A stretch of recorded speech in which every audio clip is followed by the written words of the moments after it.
అవును, లేఖ రాసింది నేనే, ఆయనే మా దేవుడు నాయకుడు, కేసీఆర్కు జై కొట్టిన కవిత, కేసీఆర్ చుట్టూ దయ్యాలు చేరాయి అంటూ ఘాటు వ్యాఖ్య. మరి ఆ దయ్యాలు ఎవరో కూడా చెప్తే అయిపో కదా. లేఖ కవితదే, అయితే లీక్ చేసింది ఎవరు? మీ వాళ్ళే చేస్తారు, ఇంకోరు చేయరు. నేరుగా వెళ్ళి కలిసే అవకాశం కూడా కవితకు లేకుండా పోయింది. చూసిన కేసీఆర్ గారు, ఇప్పటికైనా మీరు తెలుసుకోండి, మీ సొంత బిడ్డకే మిమ్మల్ని కలిసే అవకాశం లేదు. సో సామాన్య ప్రజలు మీరు, అది కూడా మీరు ఇప్పుడు ఏది మామూలు ఎమ్మెల్యే, అదే మీరు ముఖ్యమంత్రి ఉన్నప్పుడు సామాన్య ప్రజలు మిమ్మల్ని గెలవడం కాదు, దరిదాపున ఆ ప్రగతి భవన్ కాడికి వస్తే ప్రగతి భవన్ గేట్ నుంచి అవతల ఒక గేట్ ఎక్స్టెండ్ చేసి అసలు కూడా అక్కడ నిలబడే పరిస్థితి కూడా లేకుండే. సో ఇక్కడ చూడు, ఇప్పుడు మీరు మాజీ సీఎం కేవలం గజ్వేల్కి ఎమ్మెల్యేగా ఉన్నా మీ కన్న కూతురే మిమ్మల్ని కలవలేని పరిస్థితి ఉందంటే, సో గతంలో ఏ పరిస్థితి ఉందనేది మీరు ఇప్పటికైనా తెలుసుకోండి. అదే ఆమె ఆవేదన.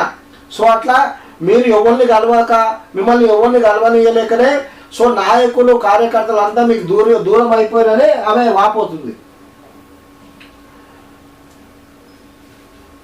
లేఖ కవితదే, అయితే లీక్ చేసింది ఎవరు? నేరుగా వెళ్ళి కలిసే అవకాశం కూడా కవితకు లేకుండా పోయిందా? నిజంగా పార్టీలో మూడు ముక్కలాట నడుస్తుందా? కుటుంబంలో భేదాభిప్రాయాలే లేఖ లీక్ కారణమా? తెలంగాణలో కవిత మరో వైఎస్ షర్మిల కానుందా? పాత కథకు ముగింపు పలుకుతేనే కొత్త కథకు తెరలేపిన కవితనంట. పాత కథకు ముగింపు పలుకుతూనే కొత్త కథకు తెరలేపిన కవిత. చూసుకో, ఇప్పుడు ఇది పరిస్థితి కేసీఆర్ గారు.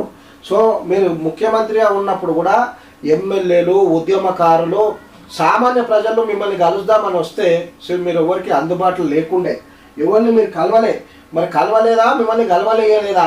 సో ఇప్పుడు అదే మీ కూతురు కూడా అదే అంటుంది, చుట్టూ దయ్యాలు చేరినాయి, చుట్టూ దయ్యాలు చేరినాయి అని చెప్పి ఆమెనే ఘాటు వ్యాఖ్యలు చేస్తుంది. మరి దయ్యాలు ఎవరు అనేది ఏది అన్న ఆమెకు తెలవాలి, విన్నా మీకు తెలవాలి.